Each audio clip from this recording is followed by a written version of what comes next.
Gracias, Presidenta. Bueno, estamos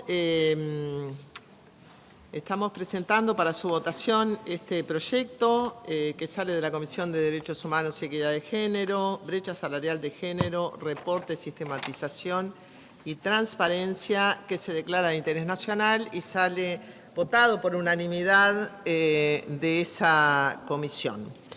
Este proyecto se desarchiva en esta legislatura, fue presentado por la Comisión Especial de Equidad de Género en junio del 2022.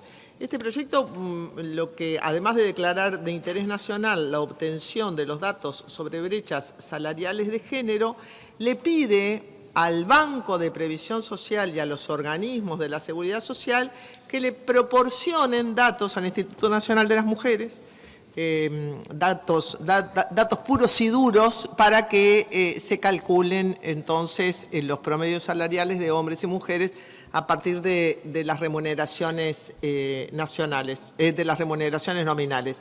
Digo datos puros y duros porque nosotros tenemos en la actualidad un cálculo de brechas de género. La mayor parte de los países de América Latina hoy reportan las brechas salariales de género, forma parte ya de una medición que se ha universalizado. Y en particular hay que reconocer el Observatorio de Igualdad de Género de la CEPAL, que desde hace años viene haciendo estos reportes a partir de las encuestas nacionales de hogares de todos los países sobre brechas salariales y un montón de datos más. Es decir, que la base hoy es la encuesta nacional de hogares, que es la base de todo, señora Presidenta, para casi todos nuestros cálculos. ¿Qué es lo que se hace acá? Se da un paso más y se busca que el BPS, con los datos que tiene el BPS, hay que recordar y reconocer que el BPS es una fuente inagotable de datos en un país como este que tiene bastante formalizado el empleo. En otros países no, América Latina se caracteriza por la informalidad, el BPS daría cuenta de la mitad o menos del trabajo, pero este país tiene una formalización muy alta. Y eso hace que el BPS sea una fuente muy confiable de todos los datos sobre remuneraciones nominales que permiten hacer, en este caso, el cálculo de la brecha salarial de género, pero permiten medir índice de desigualdad salarial por territorio, en fin. Entonces, el proyecto tiene ese objetivo, es un proyecto corto, es un proyecto de 4 artículos. Se presenta en el 2022. Allí se destaca que la desigualdad en la exposición de motivos entre hombres y mujeres, la desigualdad económica es uno de los principales nudos o problemas de justicia social. Las mujeres siguen teniendo hoy en día una posición muy desfavorable en relación a los hombres en las brechas salariales y también en el acceso al mercado de trabajo. Los hombres entran mucho más al mercado de trabajo con independencia de su condición social que las mujeres. La brecha de acceso al mercado de trabajo entre hombres y mujeres es de casi 20 puntos porcentuales en América Latina. Es algo así como que si entra el 80% de los hombres accede al mercado de trabajo, no quiere decir que estén ocupados todos, ¿no? Quiere decir que son personas económicamente activas, solo lo son el 60% de las mujeres. En Uruguay este acceso es un poco más parejo. Recordemos que en Uruguay las mujeres se incorporan al mercado laboral muy tempranamente. Es un país muy precoz, porque es precoz en el control de su fecundidad, básicamente, y en la urbanización y en la educación básica. Entonces, el Uruguay tiene toda una trayectoria de incorporación temprana de las mujeres al mercado de trabajo, pero sigue siendo diferencial a la de los hombres y la brecha salarial es de 16 puntos porcentuales. Hoy 2024, ¿no? Es decir, las mujeres ganan un 16% menos que los hombres. Y el estudio de CPA Ferrer del 2024 quiere decir que trabajamos 60 días gratis al año. Es una manera de ponerlo, ¿no? Trabajamos 60 días gratis al año en relación a los hombres. No es la brecha salarial más grande del mundo, pero es una brecha importante, sistemática y que se ha reducido muy poco en los últimos años. Bueno, ¿qué es lo que fundamenta entonces este proyecto que entra a Cámara de Representantes en junio de 2022? Es tener información. Hoy usamos mucho esa expresión de hacer política basado en evidencias. Me encanta esa expresión, que quiere hacer política basada en evidencia de las ciencias disponibles, ¿no? Si hacemos políticas de salud basadas en evidencias, en evidencias de las estadísticas sanitarias, tenemos que hacer políticas sociales también basadas en evidencia y como siempre dice Lucy Garrido respecto de las mujeres, dice Lucy Garrido, si no nos cuentan, no contamos. Me encanta esa expresión porque es, si no nos cuentan, no contamos para la política pública, no contamos políticamente, no contamos en tantas cosas.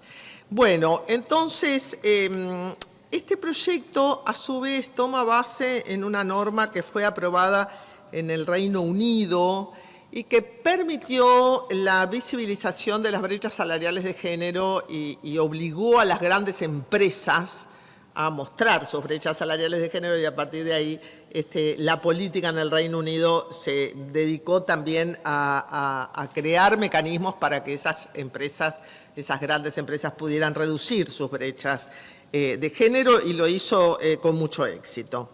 En esta comisión nosotros recibimos información de 3 fuentes, del Instituto Nacional de las Mujeres, del BPS y del Instituto Nacional de Estadística. Aprovecho también y hago un reconocimiento a mis compañeros de comisión, mis compañeros y compañeras de comisión que hemos trabajado muy arduamente, esto es un trabajo muy de hormiga porque es un trabajo que tiene que ver con información. No parece un gran tema, pero lo es, y también quiero agradecer a la secretaria de la comisión, a quien miro en este momento, que ha pedido todos los reportes habidos y por haber y ha molestado a todo el mundo, y muy especialmente al BPS, que es quien va a tener la mayor parte del trabajo para hacer. En diciembre del 2023, el proyecto se aprobó en Cámara de Representantes, pero se archivó y nosotros lo desarchivamos ahora en marzo del 2025. Básicamente el trabajo de la comisión a partir del proyecto original fue hacerlo más genérico, es decir, dejar establecidas como unas pautas generales, que el BPS tiene la obligación de dar esos datos al INMujeres, que el INMujeres va a determinar con el BPS y con el INE a través de un convenio cómo quiere esos datos desagregados, dar indicaciones genéricas que luego a través de la reglamentación y de los convenios que se tienen que hacer entre el BPS y el INMujeres, eso cada organismo lo pueda determinar específicamente. Entonces, modificamos bastante la relación para volverla más genérica y miro a la senadora Bianchi y al senador Bordaberry que colaboraron mucho en este tema. Bueno, voy a decir algo sobre las brechas salariales. ¿Y por qué hay que reducir las brechas salariales? Primero, y también hago un reconocimiento a las economistas feministas que trabajaron mucho, que las hay, existen, son conocidas, que en nuestro país menciono Alma Espino, Soledad Salvador, que se han dedicado a estudiar la inserción diferencial de las mujeres en el mercado de trabajo en relación a los hombres. Son temas de estudio de los últimos 20 años, 30 años, tampoco es que esto se haya estudiado toda la vida. Recordemos que las mujeres históricamente acceden al mercado de trabajo después que los hombres. Las mujeres acceden después que los hombres a la educación en el mundo, ¿no? Los reclamos de las primeras feministas era poder estudiar, ¿no? Poder acceder a la formación superior. Y también las mujeres se sindicalizan mucho más tarde que los hombres. Entonces, todo eso produce un rezago enorme en los ingresos y las condiciones de trabajo de las mujeres. Lo que las economistas feministas además han estudiado, trabajado, medido y calculado y contado es el trabajo no remunerado de las mujeres, que es la fuente de mayor rezago para el acceso al mercado de trabajo. Es decir, las mujeres de menor nivel educativo en su ciclo reproductivo con hijos menores de 5 años acceden en mucho menor medida al mercado de trabajo que todo el resto. Es decir, es el eslabón más débil del sistema económico son esas mujeres.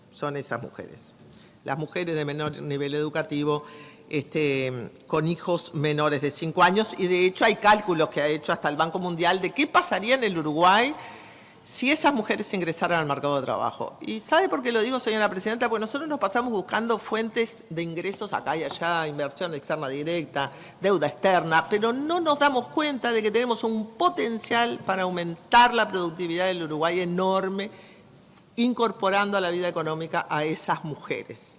Se calcula en puntos enteros del producto lo que se recuperaría de la participación en la vida económica de esas mujeres.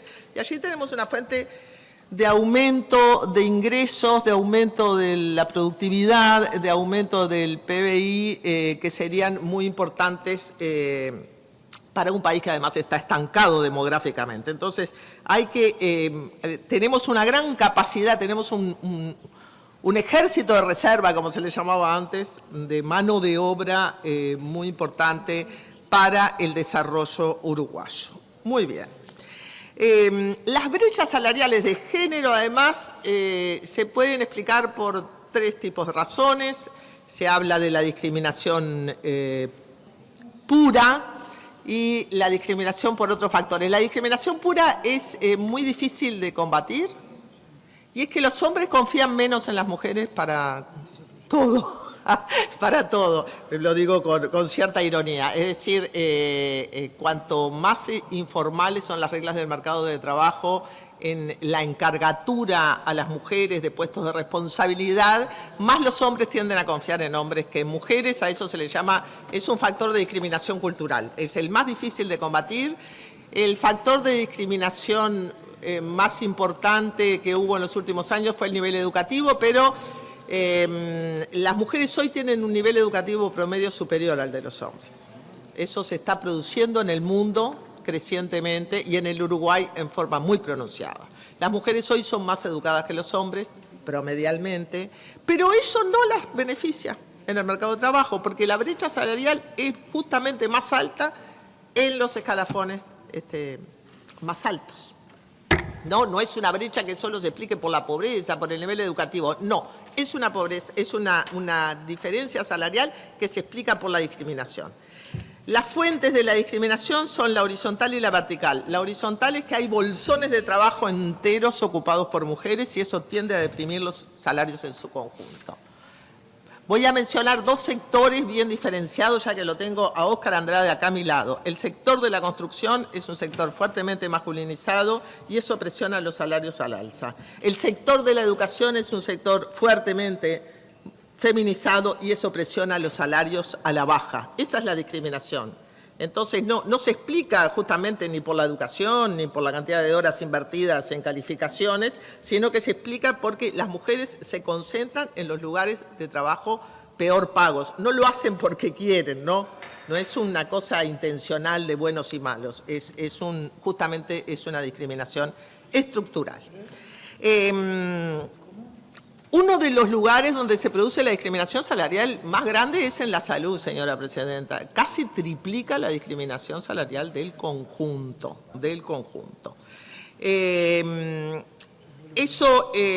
Hoy en día las mujeres van invadiendo, ¿no? Uno puede encontrar una mujer taxista, una mujer conduciendo un ómnibus.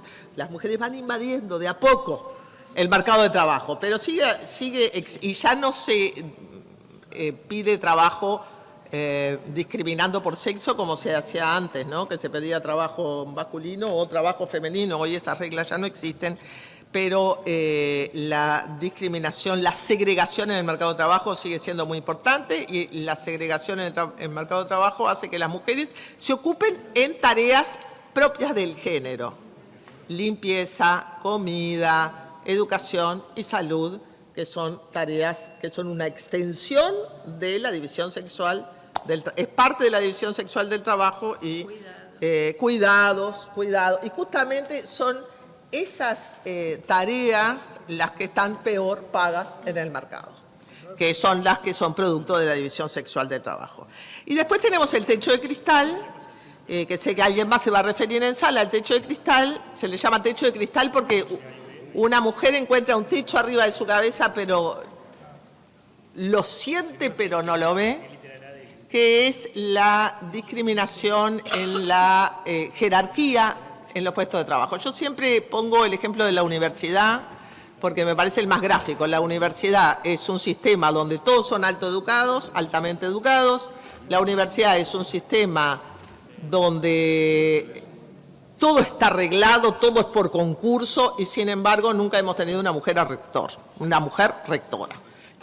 Esa es la discriminación, es un ejemplo clarísimo de los problemas de la mujer para acceder a los cargos que exigen mayor responsabilidad.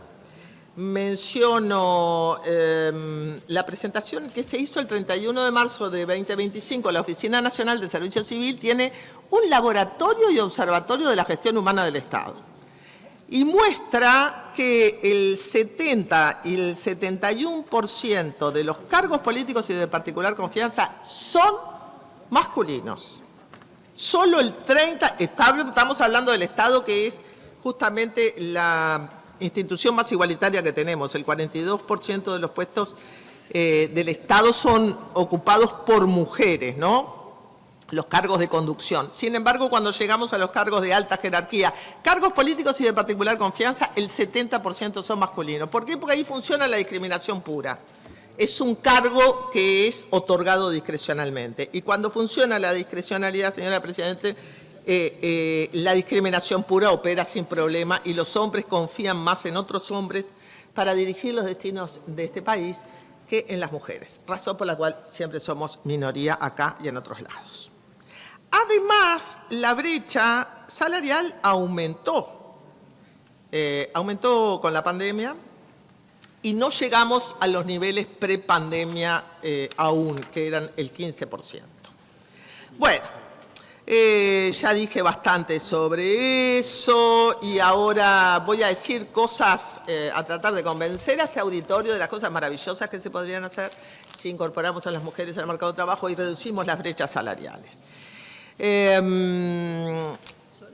Basada además en una encuesta de alguien que trabajó mucho sobre estos temas, que se llama Verónica Amarante. Verónica Amarante es economista y trabajó desde hace 20 años que viene trabajando el tema de la incorporación de las mujeres al mercado de trabajo. Entonces, impacto de las brechas en el desarrollo.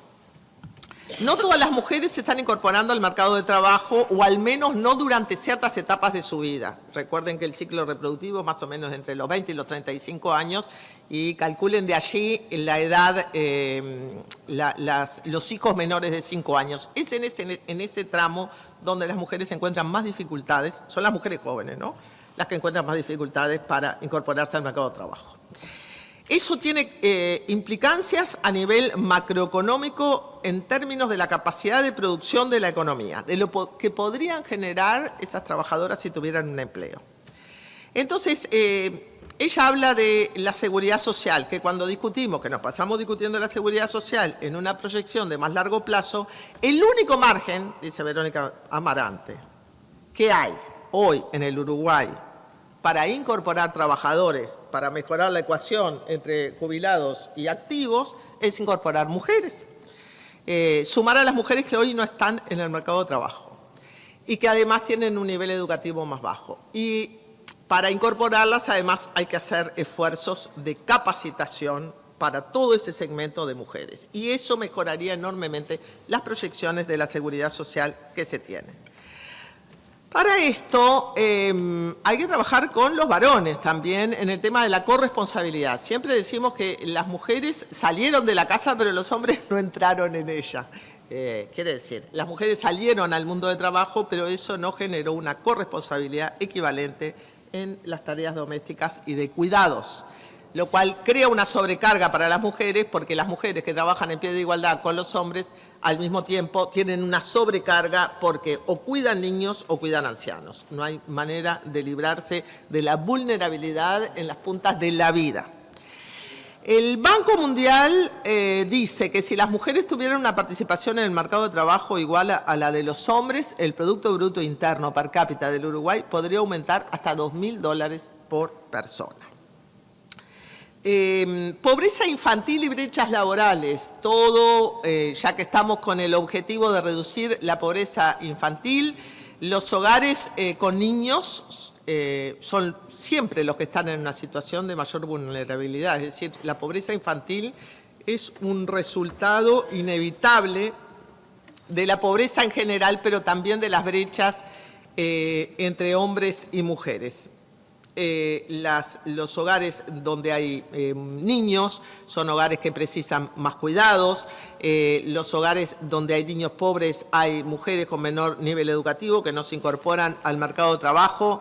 La evidencia a nivel mundial muestra que la parte que se destina del ingreso hacia los niños es mayor cuando el dinero lo reciben las mujeres. Los países han aprendido esta lección y de hecho las tarjetas de Uruguay Social hoy se le dan a las jefas de hogar, pero no ha sido un aprendizaje sencillo, ¿no? Se ha demorado y hemos tenido que generar legislación para darle la titularidad de los predios a las mujeres, para darles las tarjetas de Uruguay Social a las mujeres, etcétera, etcétera. Bueno, ¿cómo reducir las brechas? 4 cosas. La primera es fortalecer cuidados. Allí primero hay que hacer grandes campañas culturales para que los hombres se corresponsabilicen del cuidado de los niños, de los ancianos.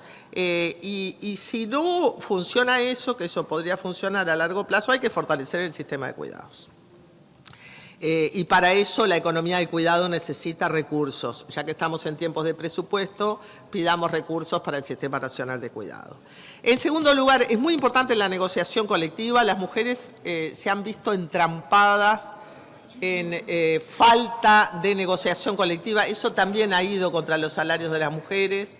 Pensemos por qué el trabajo doméstico ha sido regulado más tardíamente. Bueno, una mujer que trabaja todo el día en la casa de su patrona, ¿a dónde va a mirar una cartelera sindical, a juntarse con otros? Le genera mucho menos capacidad de acción colectiva que alguien que trabaja con otros todo el día. Entonces, las mujeres también han adolecido, han entrado más tarde a la sindicalización y trabajan en lugares donde es más difícil sindicalizarse. La formalización del empleo, sin duda, y una cultura de equidad de género, ¿no? Las construcciones sociales en relación a la equidad de género son importantes también. Bueno, para no aburrirles más, voy al proyecto. El proyecto tiene 1, 2, 3, 4 artículos. El primer artículo declara de interés nacional la obtención de datos conducentes a generar conocimiento acerca de las brechas salariales de género en Uruguay para el ámbito público y privado, analizando su magnitud y su evolución en el tiempo. El segundo artículo determina que el Ministerio de Desarrollo Social tiene que generar un indicador de la brecha salarial, que ese indicador sistematizará los datos referidos a la brecha salarial de género en Uruguay. Es decir, le encomienda al Instituto Nacional de las Mujeres hacer eso. El tercer artículo remite al Banco de Provisión Social y a las entidades de seguridad social, sin perjuicio de lo establecido en las leyes de protección de datos personales, de secretos tributario, bancario, etcétera, que informen al Instituto Nacional de las Mujeres sobre las remuneraciones nominales de hombres y mujeres en la forma de desagregación que las mujeres requieran. El reporte será anualmente y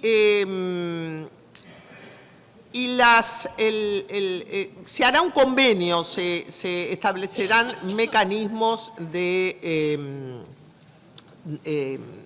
que conveniarán entre las instituciones que tienen que dar estos datos y se determina un plazo de 90 días a partir de la promulgación de la presente ley.